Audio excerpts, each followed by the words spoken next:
Hi hello friends, ನಮಸ್ಕಾರ. ಹೇಗಿದ್ದೀರಾ? ಎಲ್ಲ ಚೆನ್ನಾಗಿದ್ದೀರಾ ಅನ್ಕೋತೀನಿ. ಇವತ್ತು ನಾವು ವೆಯ್ಟ್ ಲಾಸ್ದು ಸೆಕೆಂಡ್ ಸ್ಟೆಪ್ನ ನೋಡೋಣ ಬನ್ನಿ. ಮೊದಲು ಸ್ಟೆಪ್ ಲಾಸ್ಟ್ ವೀಡಿಯೋದಲ್ಲಿ ಹಾಕಿದ್ದೆ. ಸೊ ಇವತ್ತು ಸೆಕೆಂಡ್ ಸ್ಟೆಪ್ಪಲ್ಲಿ ಏನೇನು ಮಾಡಬೇಕು ಅಂತ ನೋಡೋಣ. ಅದಕ್ಕೂ ಮುಂಚೆ ಯಾರ್ಯಾರು ನನ್ನ ಚಾನಲ್ನ ನೋಡ್ತಾ ಇದ್ದೀರಾ ಎಲ್ಲರೂ ದಯವಿಟ್ಟು ಸಬ್ಸ್ಕ್ರೈಬ್ ಮಾಡ್ಕೊಳ್ಳಿ. ಅಂದರೆ ನನಗೂ ಮೋಟಿವೇಶನ್ ಸಿಗುತ್ತೆ ಈ ಥರದ ಚಾನಲ್ ನಡೆಸೋಕ್ಕೆ. ಆಮೇಲೆ ನಿಮಗೆ ಈ ಥರದ್ದು ಹೆಲ್ತ್ ಟಿಪ್ಸನ್ನು ಮಾಡಿ ವಿಡಿಯೋ ಮಾಡಿ ಹಾಕೋಕ್ಕೆ. ಸೊ ಯಾರ್ಯಾರು ನೋಡ್ತಿದ್ದೀರಾ ಫಸ್ಟ್ ಟೈಮು ಎಲ್ಲರೂ ನನ್ನ ಚಾನಲ್ನ ಸಬ್ಸ್ಕ್ರೈಬ್ ಮಾಡಿಕೊಂಡು ಲೈಕ್ ಮಾಡಿ, ಕಮೆಂಟ್ ಮಾಡಿ, ಶೇರ್ ಮಾಡಿ, ಹಾಗೆ ಬೆಲ್ ಐಕಾನ್ ಒತ್ತಿ. ಸೊ ನಾನು ಹಾಕಿರೋ ವೀಡಿಯೋಸ್ದು ನಿಮಗೆ ನೋಟಿಫಿಕೇಷನ್ ಬರುತ್ತೆ. ಸೊ ಇವತ್ತು ಎರಡನೇ ಸ್ಟೆಪ್ ಏನಪ್ಪ ಅಂದರೆ ಬೂದುಗುಂಬಳಕಾಯಿ ರಸ, ಅದರ ಅವಶ್ಯಕತೆ ಏನಿದೆ ವೆಯ್ಟ್ ಲಾಸಲ್ಲಿ ಅಂತ ನೋಡೋಣ. ಸೊ ಈ ಬೂದುಗುಂಬಳಕಾಯಿಯನ್ನು ವೆಯ್ಟ್ ಲಾಸ್ ಮಾಡೋರು ಬೆಳಿಗ್ಗೆ ಖಾಲಿ ಹೊಟ್ಟೆಯಲ್ಲಿ ಕುಡಿದ್ರೆ ಯಾವ ರೀತಿ ಇದು ಹೆಲ್ಪ್ ಆಗುತ್ತೆ ಅಂತ ನೋಡೋಣ. ಇದು ಕುಡಿಯೋದ್ರಿಂದ ಏನಾಗುತ್ತೆ ಅಂದರೆ ಬಾಡಿ ಡಿಟಾಕ್ಸ್ ಆಗುತ್ತೆ. ಸೊ ನೀವೇನೇ ಡಯಟ್ ಮಾಡೋಕ್ಕೂ ಮುಂಚೆ ಅಥವಾ ಮಾಡ್ತಾ ಇರೋರು ಅಥವಾ ಮಾಡೋಕ್ಕೂ ಮುಂಚೆ ಬಾಡಿನ ಡಿಟಾಕ್ಸ್ ಮಾಡಿಕೊಂಡ್ರೆ ನೀವು ತೊಗೊಳ್ತಿರೋ ಹೆಲ್ದಿ ಫುಡ್ ಏನಾಗುತ್ತೆ ಅಂದರೆ ಕರೆಕ್ಟಾಗಿ ಬಾಡಿಗೆ ಸೆಟ್ ಆಗುತ್ತೆ. ಇಲ್ಲಾಂದರೆ ಕಲ್ಮಶ ಅಲ್ಲೇ ಇದ್ಬಿಟ್ಟಿದ್ರೆ ನೀವು ಡಯಟ್ ತೊಗೊಂಡ್ರೂ ಅದು ಸೈಡ್ ಎಫೆಕ್ಟ್ ಇದ್ದೇ ಇರುತ್ತೆ, ಕಲ್ಮಶ ಇದ್ದರೆ ಬಾಡೀಲಿ. ಸೊ ಈ ಬೂದುಗುಂಬಳಕಾಯಲ್ಲಿ ಏನೇನಿದೆ ಅಂತ ನೋಡೋಣ ಬನ್ನಿ. ಇದರಲ್ಲಿ vitamin B, C, E, fibre, minerals ಮತ್ತು ಆ್ಯಂಟಿ ಆಕ್ಸಿಡೆಂಟ್ಸ್ ಇದೆ. ಸೊ ವಿಟಮಿನ್ ಸಿ ನೋಡಿ ಇಮ್ಯುನಿಟಿ ಜಾಸ್ತಿ ಮಾಡುತ್ತೆ ಇದು ಕುಡಿಯೋದ್ರಿಂದ. ಆಮೇಲೆ ವಿಟಮಿನ್ ಇಯಿಂದ ಹೇರು ಮತ್ತು ಸ್ಕಿನ್ನಿಗೆ ತುಂಬ ಒಳ್ಳೆಯದು ವಿಟಮಿನ್ ಇ ಇದು. ಆಮೇಲೆ ಫೈಬರ್ ಇರೋದ್ರಿಂದ ಕಾನ್ಸ್ಟಿಪೇಷನ್ ಆಗೋಲ್ಲ. ಯಾರಿಗೆ ಕಾನ್ಸ್ಟಿಪೇಷನ್ ಪ್ರಾಬ್ಲಮ್ ಇದ್ದರೆ ಇದನ್ನು ಬೆಳಿಗ್ಗೆ ಖಾಲಿ ಹೊಟ್ಟೆಯಿಂದ ಕುಡಿಯೋದ್ರಿಂದ ಕಾನ್ಸ್ಟಿಪೇಷನ್ ಆಗೋಲ್ಲ. ಆಮೇಲೆ ಇದು ಕೂಲ್ ಇದೆ, ತಂಪು ಇದು. ಸೊ ಇದು ಹೆಂಗೆ ಮಾಡೋದು ಅಂದರೆ ಇದು ನೀರಲ್ಲಿ ಹಾಕಿ ಮಿಕ್ಸಿಗೆ ಹಾಕಿಬಿಟ್ಟು ಇದಕ್ಕೆ ಬ್ಲ್ಯಾಕ್ ಸಾಲ್ಟು ಅಂದರೆ ಸೈಂಧವ ಲವಣ ಏನಂತೀವಲ್ವ ಅದನ್ನು ಹಾಕಬೇಕು. ಆಮೇಲೆ ಕರಿಮೆಣಸು ಕಾಳು ಪುಡಿ, ಆಮೇಲೆ ಇದು ನಿಂಬೆಹಣ್ಣು. ಇದು ಆಪ್ಷನಲ್ ಇದೆ, ಅಂದರೆ ಕಂಪಲ್ಸರಿ ಏನಿಲ್ಲ ಎಲ್ಲನೂ ಹಾಕಬೇಕು ಅಂತ. ಬರೀ ಬ್ಲ್ಯಾಕ್ ಸಾಲ್ಟ್ ಹಾಕ್ಕೊಂಡು ಕುಡಿದ್ರೆ ಸಾಕು. ಯಾರಿಗೆ ಈ ಮೇಲಿನ ಮೇಲೆ ಕಫ ಆಗ್ತಾ ಇರುತ್ತೆ, ಶೀತ ಆಗ್ತಾ ಇರುತ್ತಲ್ವ, ಆ ತಂಪು ಪ್ರಕೃತಿ ಏನಿರುತ್ತೆ ಅಂಥವರು ಕಂಪಲ್ಸರಿ ಕಾಳು ಮೆಣಸಿನ ಪುಡಿ ಹಾಕ್ಕೊಂಡು ಕುಡೀರಿ, ಇಲ್ಲಾಂದರೆ ಶೀತ ಆಗಿಬಿಡುತ್ತೆ. ಸೊ ಈ ಶೀತ ಪ್ರಕೃತಿ ಇರೋರು ಕಂಪಲ್ಸರಿ ಕಾಳು ಮೆಣಸಿನ ಪುಡಿ ಹಾಕ್ಕೊಂಡು ಕುಡೀರಿ. ಆಮೇಲೆ ಈ ಅರ್ಥ್ರೈಟಿಸ್ ಪ್ರಾಬ್ಲಮ್ ಇರೋರು ಇದನ್ನು ಕುಡಿಯೋಕ್ಕೆ ಹೋಗಬೇಡಿ, ಯಾಕಂದರೆ ಇದು ತಂಪು ಪ್ರಕೃತಿ ಇರೋದ್ರಿಂದ ಸ್ವಲ್ಪ ನಿಮಗೆ ಪೇನ್ ಎಲ್ಲ ಜಾಸ್ತಿ ಆಗೋ ಚಾನ್ಸಸ್ ಇರುತ್ತೆ. ಸೊ ಇದನ್ನು ಯಾವಾಗ ಕುಡಿಬೇಕು ಅಂದರೆ ಖಾಲಿ ಹೊಟ್ಟೆಯಲ್ಲಿ ಕುಡಿಬೇಕು. ಎಷ್ಟು ಸಾರಿ ಅಂದರೆ ವಾರದಲ್ಲಿ 3 ದಿನ ಕುಡೀರಿ, ಜಾಸ್ತಿ ಏನು ಬೇಕಾಗಿಲ್ಲ. ನಾನು ಪರ್ಟಿಕ್ಯುಲರಾಗಿ ಸೋಮವಾರ ಕುಡೀರಿ ಅಂತ ಹೇಳ್ತೀನಿ.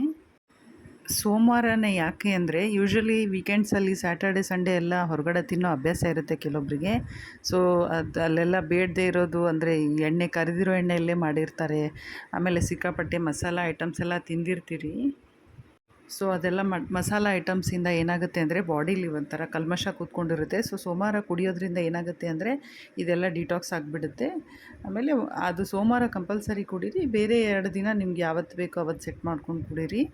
ಸೊ ಇದರಿಂದ ಏನು ಉಪಯೋಗ ಇದೆ ಅಂತ ನೋಡೋಣ ಬನ್ನಿ. ಇವಾಗ ಇದರಲ್ಲಿ ಪಾಸಿಟಿವ್ ಪ್ರಾಣಿಕ್ ಎನರ್ಜಿ ಇದೆ. ಇದಕ್ಕೆ ಆಯುರ್ವೇದದಲ್ಲಿ ಹೇಳ್ತಾರೆ ಪ್ರಾಣ ಅಂತ. ಆ ಎನರ್ಜಿ ಇದೆ. ಅದರಿಂದ ಏನಾಗುತ್ತೆ ಅಂದರೆ ನಿಮ್ಮಲ್ಲಿ ಆಯುಷ್ಯ ಜಾಸ್ತಿ ಆಗುತ್ತೆ. ಇದು ಪ್ರಾಣಿಕ್ ಎನರ್ಜಿ ಜಾಸ್ತಿ ಇರೋದ್ರಿಂದ ಆಯುಷ್ಯ ಜಾಸ್ತಿ ಆಗುತ್ತೆ. ಆಮೇಲೆ ಇದು ನಿಮಗೆ ಫುಲ್ ಡೇ ಎನರ್ಜಿಟಿಕ್ ಆಗಿಡುತ್ತೆ, ಅಂದರೆ ಫಿಸಿಕಲಿ ಮೆಂಟಲಿ ಎರಡೂ ರೀತಿಯಲ್ಲೂ ನಿಮಗೆ ಫುಲ್ ಎನರ್ಜಿಟಿಕ್ ಆಗಿಡುತ್ತೆ. ಸೊ ಇದು ಒಂದು ತುಂಬಾ ಉಪಯೋಗ ಅಂತ ಹೇಳ್ಬೋದು. ಇದು ಈ ಪ್ರಾಣ ಅನ್ನೋದು ಹೇಗೆ ಎನರ್ಜೆಟಿಕ್ ಆಗಿರುತ್ತೋ ಹಾಗೆ ಆಯುಷ್ಯನೂ ಗಟ್ಟಿಯಾಗಿರುತ್ತೆ ಅಂತ ಹೇಳ್ತಾರೆ ಆಯುರ್ವೇದದಲ್ಲಿ. ಸೊ ಇದು ನಿಮಗೆ ಫಸ್ಟು ಬೆನಿಫಿಟ್ ಅಂತಲೇ ಹೇಳ್ಬೋದು. ಸೊ ಮೆಂಟಲಿ ಫಿಸಿಕಲಿ ಎರಡೂ ನೀವು ಎನರ್ಜಿಟಿಕ್ ಆಗಿರ್ಬೋದು ಇದರಿಂದ. ಸೊ ಇದು ನಿಮಗೆ ಲಾಭ ಆಗುತ್ತೆ. ಇದು ಫಸ್ಟ್ ಪಾಯಿಂಟು. ಸೆಕೆಂಡ್ ಏನಂದರೆ ಇದರಲ್ಲಿ ಫೈಬರ್ ಇದೆ. ಫೈಬರ್ ಇರೋದ್ರಿಂದ ಕಾನ್ಸ್ಟಿಪೇಷನ್ ಪ್ರಾಬ್ಲಮ್ ಆಗೋಲ್ಲ. ಇದು ಕುಡಿಯೋದ್ರಿಂದ ನಿಮಗೆ ಗುಡ್ ಬ್ಯಾಕ್ಟೀರಿಯಾ ಏನು ಬೇಕು ಅದೆಲ್ಲ ನಿಮಗೆ ಡೆವಲಪ್ ಆಗುತ್ತೆ ನಿಮ್ಮ ಹೊಟ್ಟೆಯಲ್ಲಿ. ಆಮೇಲೆ ಇಂಡೈಜೆಷನ್ ಅಂದರೆ ಅಜೀರ್ಣ, ಆ್ಯಸಿಡಿಟಿ, ಗ್ಯಾಸ್ಟ್ರಿಕ್ ಯಾರಿಗೆ ಪ್ರಾಬ್ಲಮ್ ಇರುತ್ತಲ್ವ, ಸೊ ಅದೆಲ್ಲನೂ ಕಡಿಮೆ ಆಗುತ್ತೆ ಇದರಿಂದ, ಯಾಕಂದರೆ ಇದರಲ್ಲಿ ಫೈಬರ್ ಇದೆ. ಸೊ ಫೈಬರ್ ಸಾಕು ನಮಗೆ ಇದೆಲ್ಲ ಪ್ರಾಬ್ಲಮ್ಸು ಹೋಗ್ಸೋಕ್ಕೆ. ಆಮೇಲೆ ಗಟ್ ಹೆಲ್ತ್ಗೆ ತುಂಬಾ ಒಳ್ಳೆಯದು. ಯಾರ್ದು ಗಟ್ ವೀಕ್ ಆಗಿರುತ್ತೆ, ಗಟ್ ಲೀಕೇಜ್ ಅಂತ ಹೇಳ್ತೀವಿ, ಅದೆಲ್ಲ ಪ್ರಾಬ್ಲಮ್ ಇರೋರಿಗೇ ಈ ಹೊಟ್ಟೆ ಸಂಬಂಧಪಟ್ಟಿರೋ ಪ್ರಾಬ್ಲಮ್ಸ್ ಎಲ್ಲ ಬರುತ್ತೆ. ಸೊ ಅವ್ರಿಗೆ ಇದು ತುಂಬ ಬೆನಿಫಿಟ್ ಆಗುತ್ತೆ ಅಂತಲೇ ಹೇಳ್ಬೋದು. ಇನ್ನು ಥರ್ಡ್ ಪಾಯಿಂಟ್ ಏನಂದರೆ ನಿಮಗೆ ಇದು ಯೂರಿನ್ ಪ್ರೊಡಕ್ಷನನ್ನು ಜಾಸ್ತಿ ಮಾಡುತ್ತೆ ಕುಡಿಯೋದ್ರಿಂದ.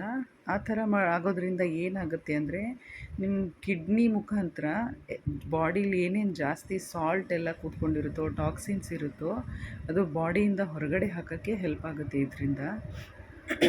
ಹಾಗಂತ ಯೂರಿನ್ ಪ್ರೊಡಕ್ಷನ್ ಅಂದರೆ ಪದೇ ಪದೇ ಹೋಗೋದು ಆಯ್ತಂತ ಭಯ ಪಡಬೇಕಂತೇನಿಲ್ಲ. ಏನಾಗಲ್ಲ, ಅದರಿಂದ ತೊಂದರೆ ಏನಾಗಲ್ಲ.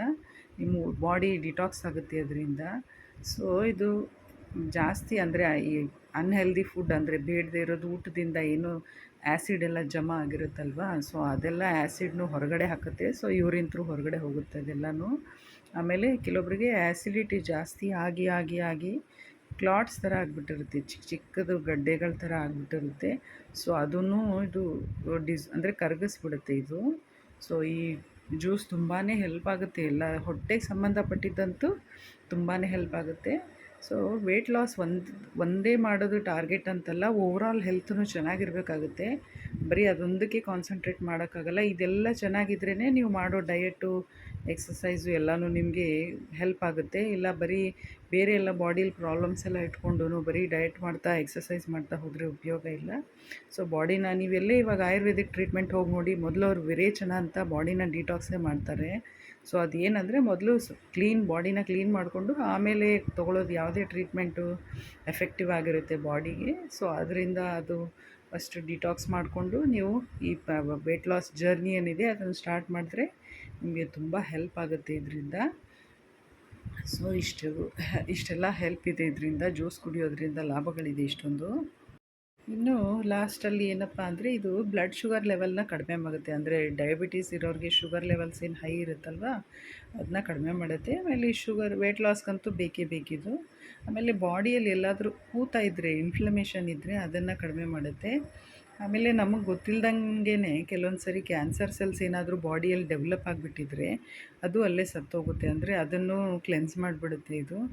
ನೋಡಿ, ಇದು ಗೊತ್ತಿದ್ದು ಮಾಡೋ ಉಪಯೋಗ ಒಂದು ಕಡೆ ಆದರೆ, ಗೊತ್ತಿಲ್ಲದೆ ನಮ್ಮ ಬಾಡಿಯಲ್ಲಿ ಏನಾದರೂ ಪ್ರಾಬ್ಲಮ್ ಆಗಿದ್ದರೆ ಅದನ್ನು ಕೂಡ ಇದು ಎಲ್ಲ ಕಲ್ಮಶನ ಹೊರಗಾಕ್ಬಿಡುತ್ತೆ. ಸೊ ಭಾರಿ ಉಪಯೋಗ ಇದೆ ಇದು.